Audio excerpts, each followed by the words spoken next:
Here is the very first pump shoes we ever made. Okay. Wow.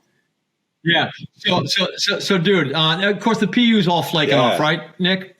But this was where the pump was back here. Okay. Wow. And then we had another one which I thought was way cooler. This one here had a little like a dimmer switch. It has. Sorry, let me do this here. It has a round valve in it, and down inside here there was a little heel pump. Can you see it in there? Wow.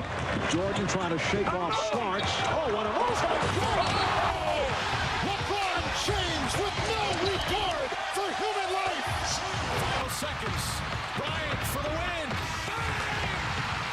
Iverson against Gill. The crowd on its feet. Allen for the win. Welcome to the Sneaker History Podcast. Hey, what's up, everybody? Welcome back to the Sneaker History Podcast. My name is Nick Engvall, and today I have one of my, I would say one of the people I look up to the most in the sneaker game over the years, and somebody who really kind of drastically changed the direction of my career just based on some of the things he created. So without further ado, I'm going to introduce you to Paul Litchfield, who many of you might know. But Paul, how's it going? Welcome to the show. Thanks, Nick. Things are going great. Really appreciate you having us today. Thank you. Of course, man. Of course. So we had connected a few times throughout my journey, and you had kind of been one of the pioneers in the footwear industry.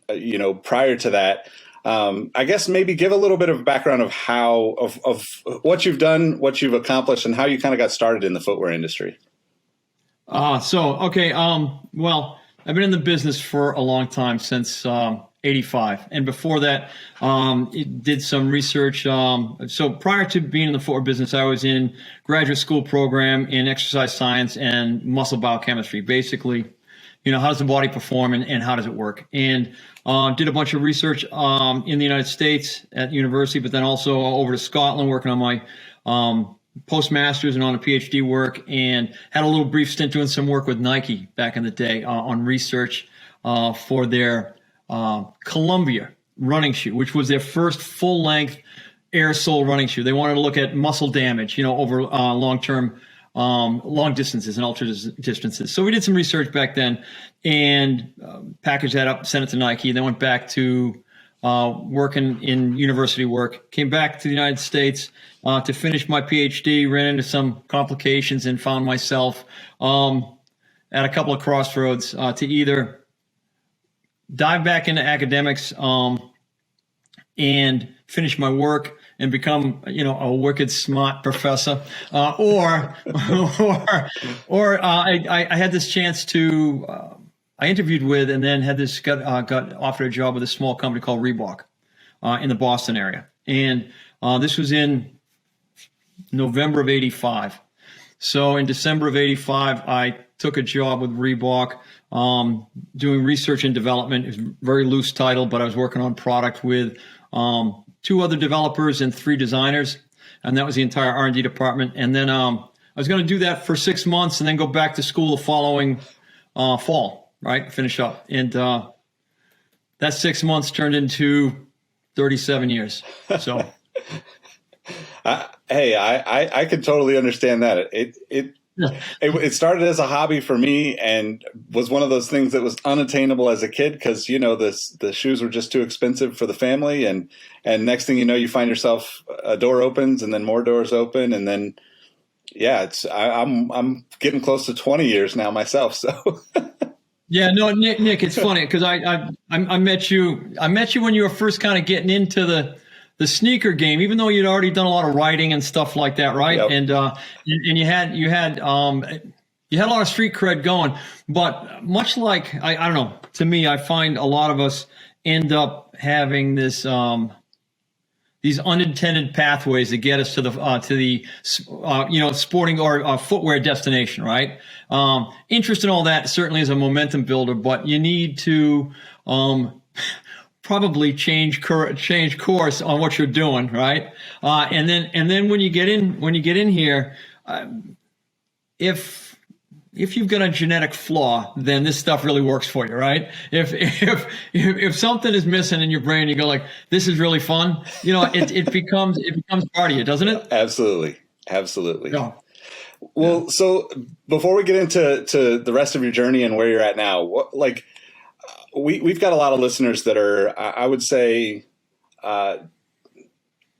maybe potentially aspiring footwear industry professionals. So could you talk about maybe especially in those early days with such a small team and some of the just grandiose ideas that came out of that era? Like what were some of the roadblocks that you had to move and hurdle over to get through to where you ended up? Because, nowadays, like, it's so different. People can kind of find the answers on a YouTube video or find the answers in from a connection on social media or something. But I feel like, what we were talking about before we hit record, that drive / stubbornness that I think you and I share is part of what makes us really successful and also just makes us really appreciate this industry. So maybe you could talk a little bit about that. Yeah, sure. So kind of a lot to unbundle. I'll try to do it quickly. I think that I think you need to have kind of a thick skin because this whole process in the business is actually pretty humbling. I mean, I know that like today's part of my 15 minutes of fame, right? Because I'm talking to, the world via your podcast. But most of it is just the daily grind and the projects, whether they be making the shoes, promoting them, writing about them, describing themselves. It tends to be a pretty humbling process because the product is going to dictate the direction, right? And invariably with in our business, there are many things that are subjective. Like with us on this podcast, there's a shoe that I might love, and it might fit me well, it might be great, all this kind of stuff, and then you just might hate it. Now it might fit you equally well, but it just doesn't work for you. And now, how can I rationally kind of wrap my head around that if I was party to creating that shoe? Yeah. Right? Just things like that, or when you're doing a blog post or when you're doing any of these podcasts and somebody writes in, I think you've said in some of your past interviews, you get these trolls out there who just kind of throw hand grenades and you're like, oh, okay, like, all right, I guess, but you got to be willing to kind of let that just wash off you and move forward. So that's kind of, to me, it's a degree of perseverance and it's a degree of humility and it's a degree of just not listening to the noise. Yeah, absolutely. I totally agree. Did you, when you specifically around like the pump and the technology and that kind of conversation that was happening back then, when you kind of, you and the team figured out that it worked and it functioned and it could work, was there like a wow factor there, or was it more of this might work kind of thing? Because I think that's a part of what our listeners are probably, we've all got those voices in our head of like, this isn't going to work. There's plenty of that confirmation, but okay. So we used to call it, you have your wall of fame, right? Which is you put your shoes on. Behind it is a warehouse full of Hall of Shame, right? And no, seriously, right? And that's the part I like. I try to spend a lot of time in the Hall of Shame because what it does, it's very informative, very educational, but it also keeps you grounded. Like when you said the stuff we did back in the early days. First of all, footwear was the mobile phone, the cool car, all the cool stuff that you guys have for distractions now, right? Yeah. Video games and stuff like that. I mean, we had asteroids, and that was it. So sneakers and footwear was kind of the deal. That was the moniker, right? So, and the sporting goods industry was changing a great deal back in the late 80s. And the running boom was well underway, but it was going from those Frank Shorter, like really short shorts, tank tops, to people who would just run all the time. So and the basketball game was going from the old school kind of set shot, kind of like to a very dynamic Julius Erving, Dr. J above the rim kind of thing, and all that. So everything was changing, and at the same time, one of the things that was going on, Nick, was that there was a bit of a proliferation of new materials. the DuPonts, the Dows, all the chemical companies, BASF, all these guys, they were looking at how to improve their own material portfolios, and many of those portfolios, many of those materials rather, actually ended up being useful in some way, shape, or form into the footwear business. So that helped a lot. And when we were looking at the combination of these material sciences, the performance biomechanics, and also the enthusiasm just in the industry at the time, right? It was easier to just, I think it was easier to make stuff. I think it was easier to do it because we were kind of setting our own rules. Now, that it also resulted in spectacular failures, but that's all part of it, right? And so so when we were doing the pump, there were a couple of kind of eureka moments for myself and the small team that we had. It was myself and one or two people at Reebok. We also worked with a company, outside consulting firm called Design Continuum, we were able to put together these shoes, and every person contributed to the creation of it in such a way where it was, but when it converged, it went spectacular. Now, is this an audio only or visual also? I'll have both, but I usually only publish audio. All right, dude, check this out 1 second, because I did this the other day. Just hold on 1 second.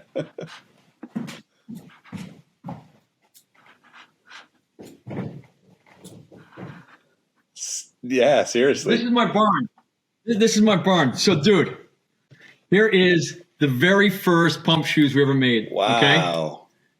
Yeah. So, dude. Of course, the PU's all flaking off, right, Nick? But this was where the pump was back here. Okay. Wow. And then we had another one which I thought was way cooler. This one here had a little like a dimmer switch. It has. Sorry, let me do this here. It has a round valve in it, and down inside here, there was a little heel pump. Can you see it in there? Wow. Okay. So Nick, what happened was. We went to a couple of high schools and college local colleges, JUCOs, right? To try these out, and I was convinced. And again, this was another point of learning for me. I was convinced that this was going to be it because you could walk on it and it inflated, right? But it inflated over steps and stuff like that. But I thought it was very cool. Now, what happened was, and this was not by our instructions, but kids on the bench during, they're playing practice scrimmages. When they're on the bench, they'd be bending over, sitting down, pumping up their heels, and then on the side here is a little bicycle tire relief valve, right? And so that ended up creating this little psh of air, and kids were getting jacked about that. But it was one of these things where it was like, holy shit. I'm like, it was just one of those, that was one of those epiphanies for me where, I was, because of all my degrees and shit, I'm like, this is the way to go. Right. And people are like, no, kid, no. This is the way to go. So to me, Nick, it was just very, very cool. It was very cool. So, then let me do one thing, 1 second. Yep. All right. Sorry, dude. So this is that shoe again, right?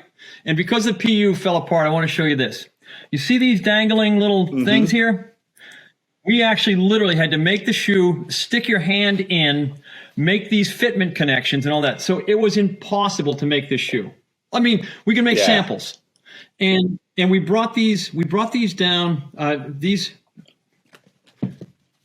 finished these up literally, dude, on February 4th, 1989, okay? And I hand carried them back down to the Atlanta Super Show. And we brought them in, and then all the cool kids at Reebok, they took these, and we had them behind this special room you had to be invited into. And these things worked. And people were like, because at the same time, Nike had their Nike Air Pressure. And I got one of those over here as well. But they had this Nike Air Pressure. It was under glass, and you couldn't see. And it was like typical Nike, like super buffed out. But it was way more finished than our shoes. So our shoes created a buzz because we wanted to try them on. People could feel it and shit like that. And then And then we went back, and I had to inform Paul Fireman, the owner of Reebok, and other people that, hey, we can't make these. And Paul was pretty clear about the fact that, if I intended to remain employed, we were going to figure out how to make it. So I talked to our VP of design, Paul Brown, British guy, and Paul did all the freestyle. He did a lot of the early aerobic stuff, exo fits, and all that kind of stuff. And I said, Paul, we got to make this shoe, but we can't have the pump here on the heel counter. We got to put it somewhere in the front of the shoe, and maybe, I don't know, put it down here. I was just throwing shit against the wall. Put it up on the collar, wherever. So Paul came up, and within about a 4 or 5 day period, Nick, he had this drawing that looked like this. And he actually literally placed it right like this. And I'm like, that's cool. He says, yeah. He said, I was thinking, we needed the pump somewhere. He said, I put it on the top of the tongue. And he said, I made it look like a basketball. And dude, Nick, honestly, I'm not the sharpest knife in the drawer, but when I'm like, shit, that's it.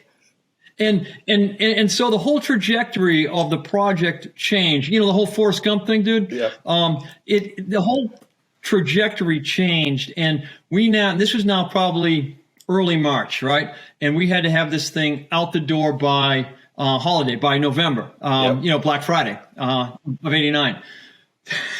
Dude, it was like I coined this phrase. I was like a leper colony because nobody wanted anything to do with it, because this is going to fail miserably, right? And so nobody wanted to be associated with this, because there was a lot of momentum on the Reebok side for it internally, and ultimately we were able to figure things out and put it all together and all that. But I mean, long story short, always the product informs you on where you're going, right?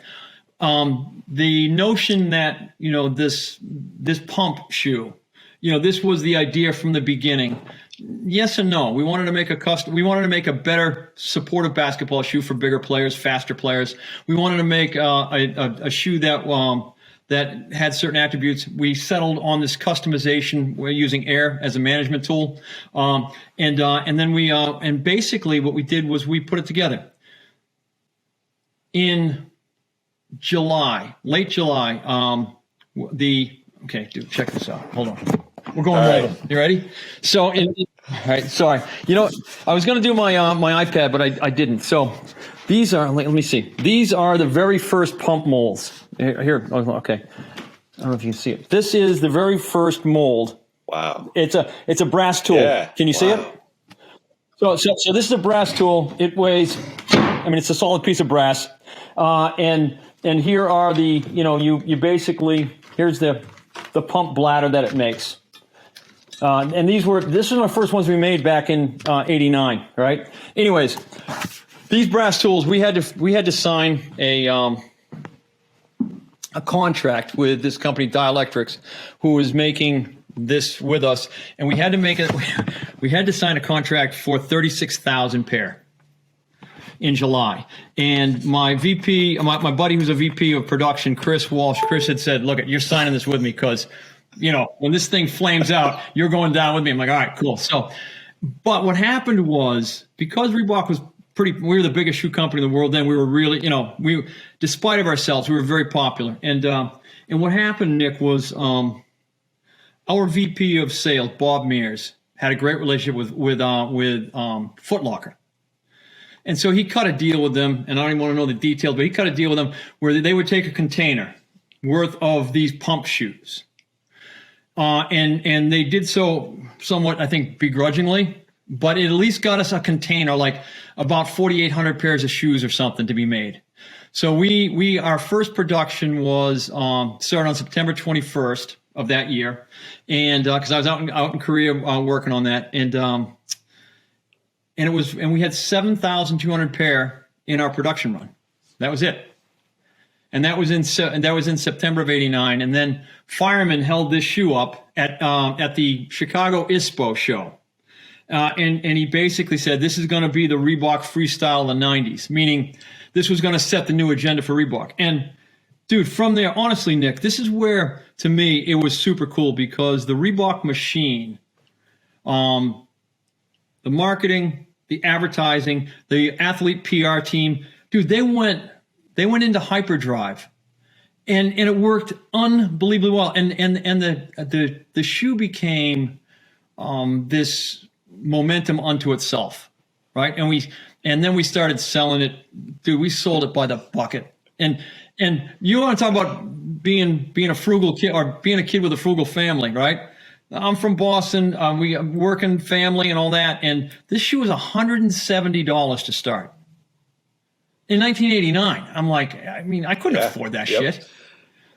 But people did, man, and it worked out really well. And again, it was part of, like we said, the hard work, good luck, and opportunity converged, and it became this thing. And that's about as Forrest Gump as you can get. Yep, absolutely. Well, So I know that went a little bit deeper, but I just wanted to show you that stuff. Everybody's going to love that story and seeing that. I mean, but it leads me into kind of questions about like how all that came together and kind of the contrast between then and now, right? You mentioned first, just like, it's interesting to think about the different groups of people, the people outside of Reebok. There's different people that are all connected to these products and the story behind all of these. Yeah. And I think it gets lost in translation for people that don't work in the footwear business or the apparel industry of some sort, because there's so many ways you can be involved without being directly employed by a particular company that makes this product, right? Yeah. So, but Nick, and here's the deal, and that's actually that's a great way to put it. You don't have to you don't have to pick up a paycheck from that brand to actually contribute to the success of that model or that movement. And to me, that's one of the coolest things, and that's still true today. Now, it manifests itself very differently than it did back in the day. I mean, I'll be honest with you. I mean, you're a good dude, but you're also part of that new machine that helps to amplify a position. And it's something, honestly, as an old dude, I'm like, I don't get it, but okay. But you're right. And so, but it ends up being one of those things where being a contributor to the momentum, whether it be an item or an article or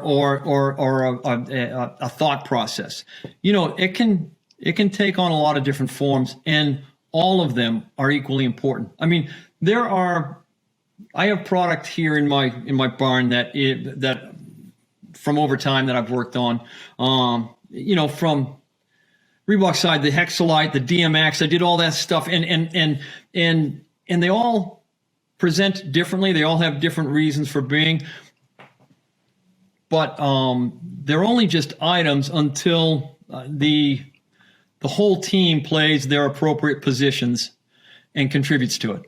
Yeah, absolutely. What perfectly said. And I think too, like there's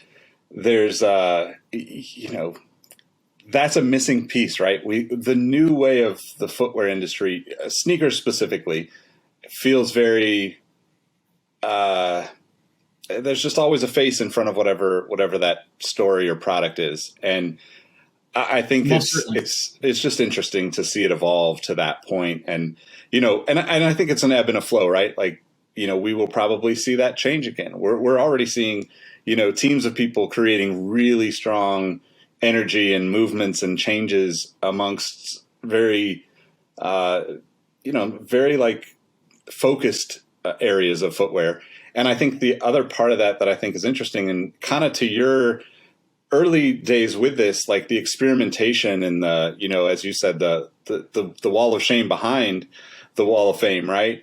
We're getting to see a lot of really young kids at 15, 16, 17 years old building out their wall of shame right now on an Instagram account. Yeah. And it's turning into things that, to your point about the way that the pump concept went from, kind of heel inside of the foot to the top of the tongue, I feel like we're in this really awesome. It's intimidating to me because I'm not I'm not like creative in that way. Like I'm creative in a lot of ways, but that is definitely not my strong suit. But I see some of the kids that are creating customized stuff, and they're taking a shoe off the wall or out of the Goodwill bin and cutting it up and making it their own. And to me, that's like, it's what you did long ago. And now in this new world, it's like now they get to do it and get feedback instantly from that consumer base. Okay, so I'm gonna call you out now. Okay. What was your first pair of Nikes? My first pair of Nikes. First pair. Probably a Cortez, actually. Well, okay. What was your first pair of Nike Airs that you had for 2 years? Oh, Nike Airs, the Ultra Force. Boom. Yep. Who spent their time taping that shit together and coloring it and everything else? Yeah, keeping it together and gluing it and hot glue and yeah. Yeah. Okay. Because I remember you telling that story. So one of the things that's kind of cool about it, Nick, is that like again, to your point, some people do it in public, other people who do it behind the scenes. You know, we're all. I think we all have got that. I mean, so don't sell your creativity short, kid. I appreciate that. So it's just one of those. It's one of those things. But yeah, I think you're right. And Nick, as a complete selfless plug, this is the one thing I love about this company, GORUCK, that I'm at. Okay, because you know, we do have our founder, Jason McCarthy. He's like. He's the face of the whole thing because you need a person. This company is about team commitment, and we commit to our customers. We commit to each other. We commit to continuing to provide service to the community in the different endeavors we do and stuff. And to your point. I think I think the pendulum's going to swing back in that regard. Pretty significantly, and I think it's super important. Yeah, most definitely. I agree. The other thing that kind of is probably related to more of what you're doing now that you mentioned about the past, materials, right? I mean, materials back then, I would imagine it was probably a complete pain to source new materials at the time. And now the development process of new materials, the being able to pick and choose, like probably, I don't know if it makes it easier or difficult for someone like you that's putting this stuff together, but talk about that, because I feel like, we went from having leather and rubber to more material choices than people can count on sneakers. And some of those materials do some incredible things and are used outside of sneakers for things that people probably don't even imagine. Yeah, most certainly. And I think that there is, for me,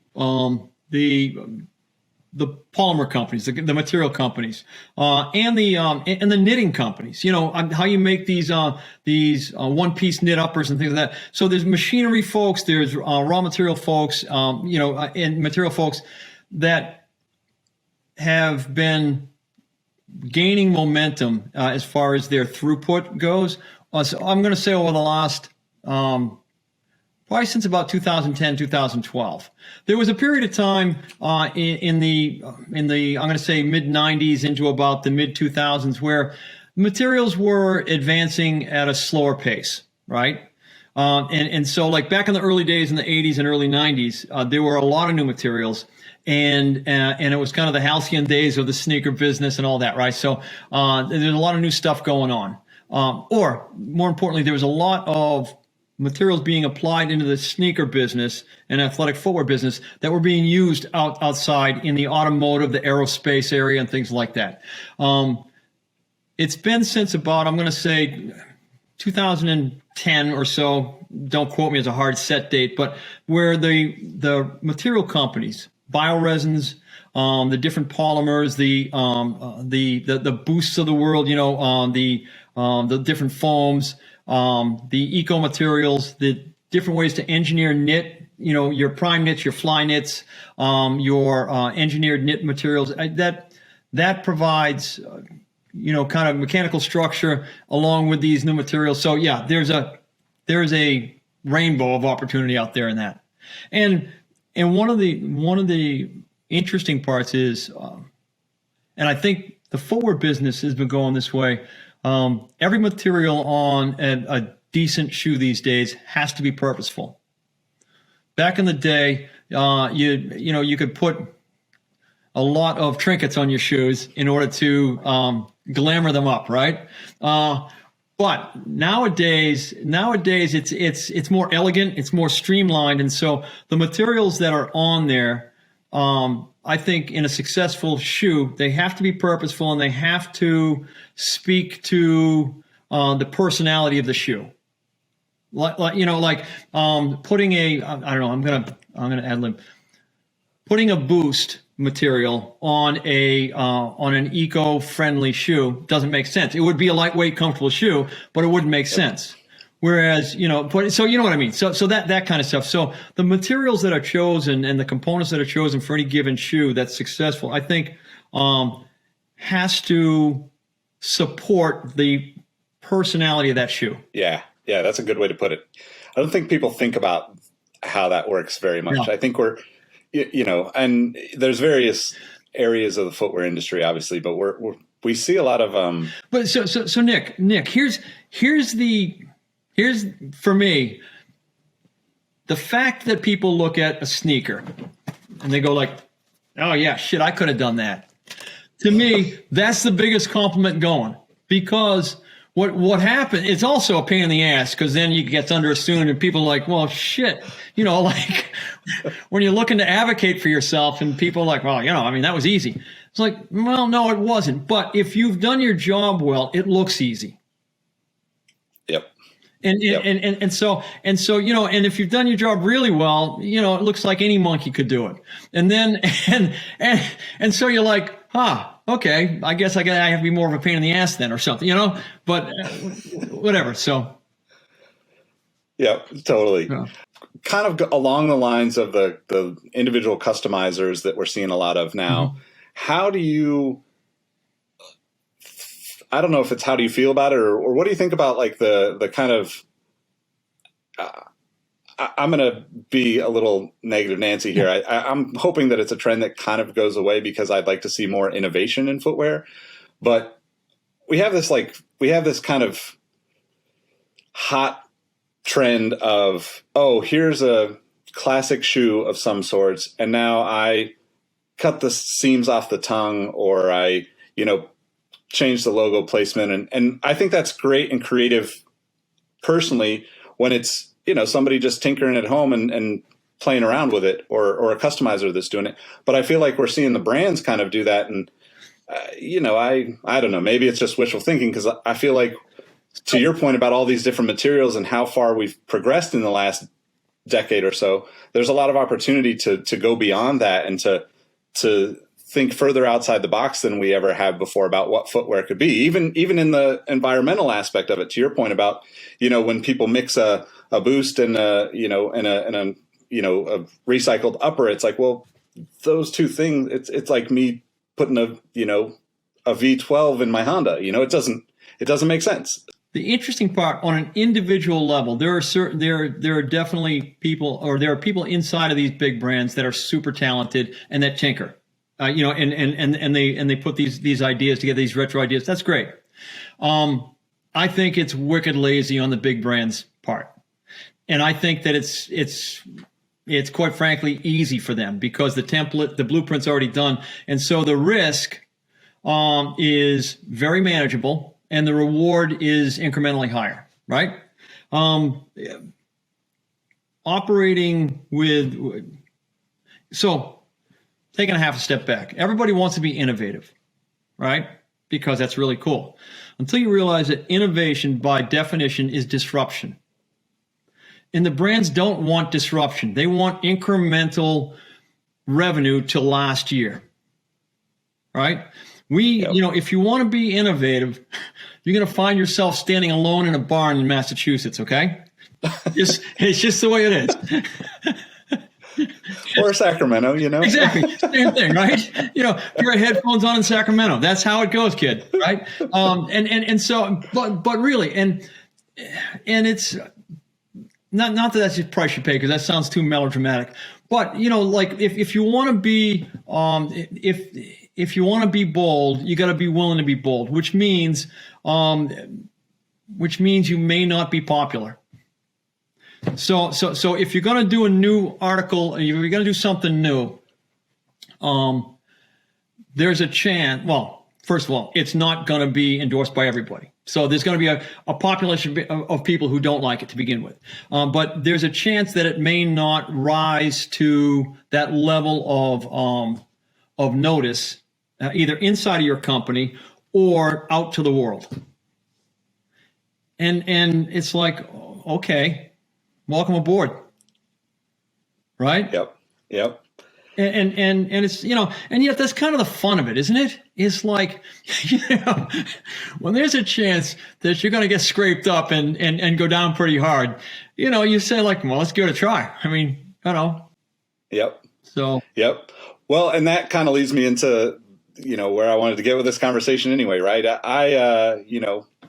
I find myself kind of, as you called it, kind of a vagabond of sorts. And, it's like on to the next thing and always kind of looking for that thing that's challenging me, whether that's just a new environment or a totally new experience, a move or whatever. So how, what's the last few years of your journey look like, and tell us more about where you're at now? Since my first day back in '85, before you all were born, right? I have been very, very lucky to be a student of this industry.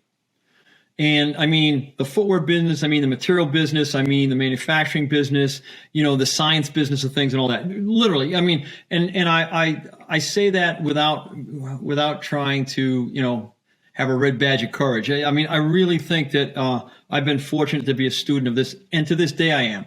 I left Reebok in 15. I started a little consulting business. I was asked by Jason to be on the board here at GORUCK. We were kind of working on this boot called our Mac V1 boot, and then I also took a job with a company called Jabil, Jabil. They're an electronics company out of St. Petersburg, Florida, and they're one of the big contract manufacturers that owns most of the factories that make washing machines and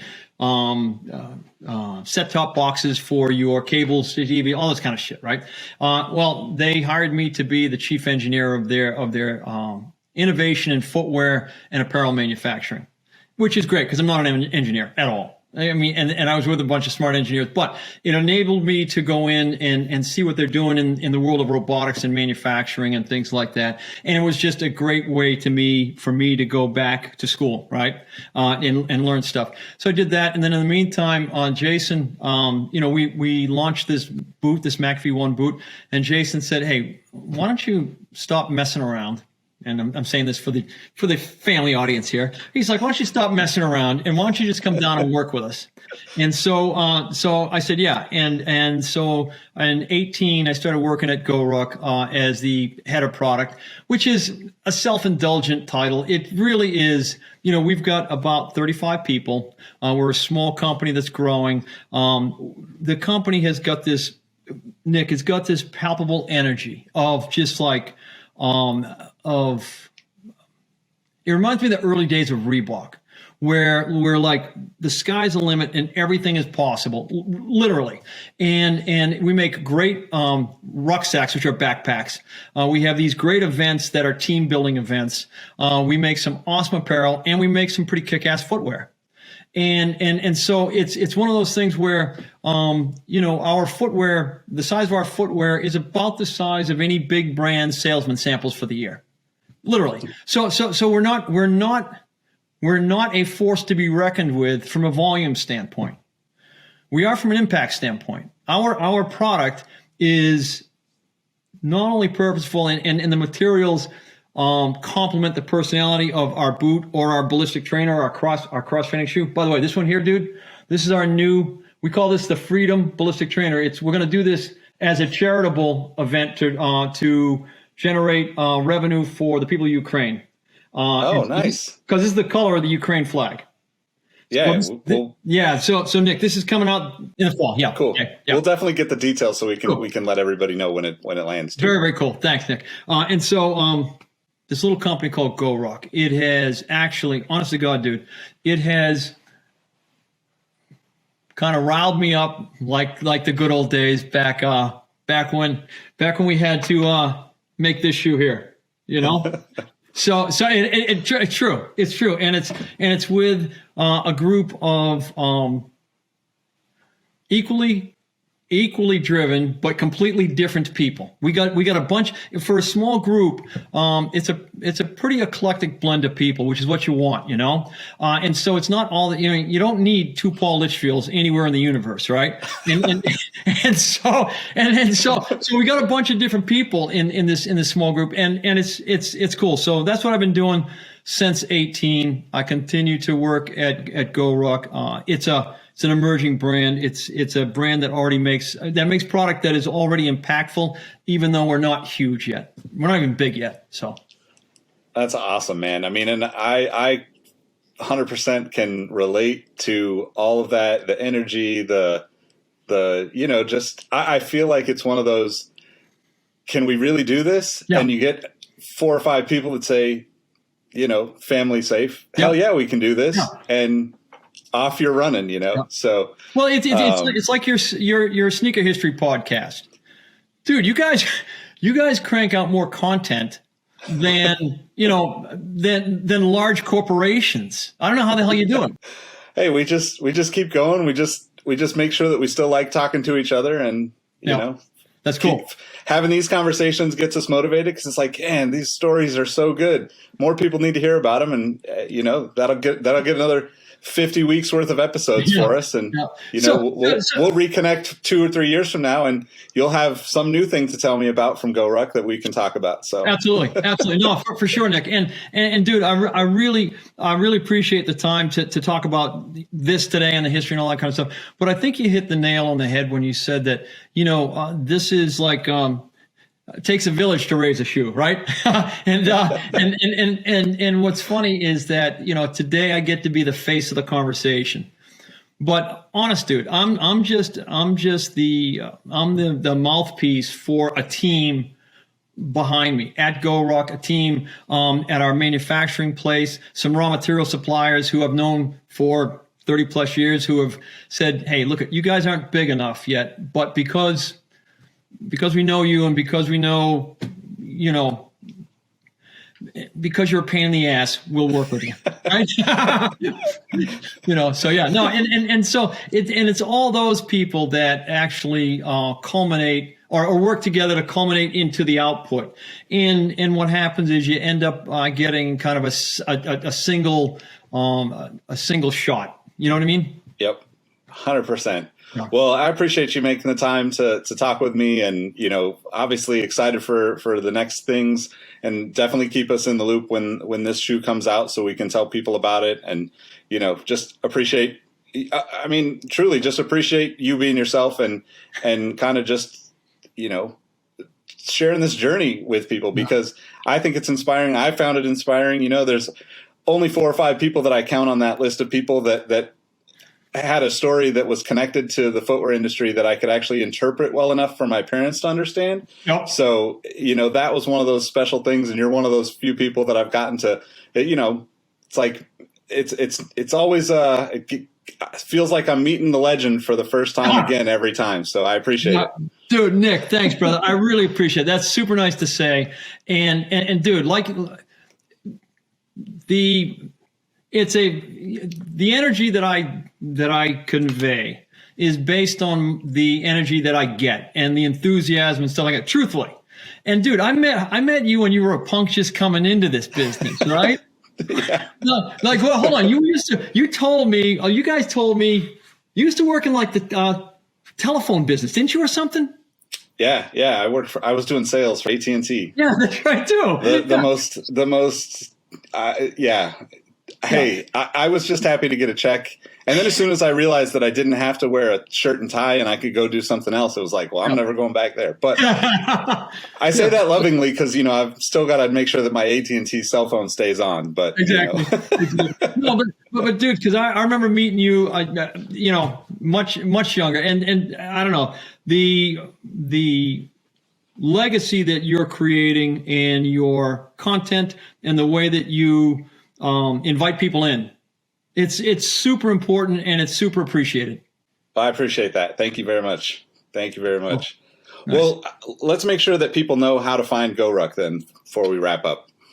Okay, so we are at www.goruck.com, goruck.com, and please check us out and look at some of the videos. Look at the message to the company. Check out our product. We make exceptional product, and if you give it a try, a lot of our product is lifetime guarantees.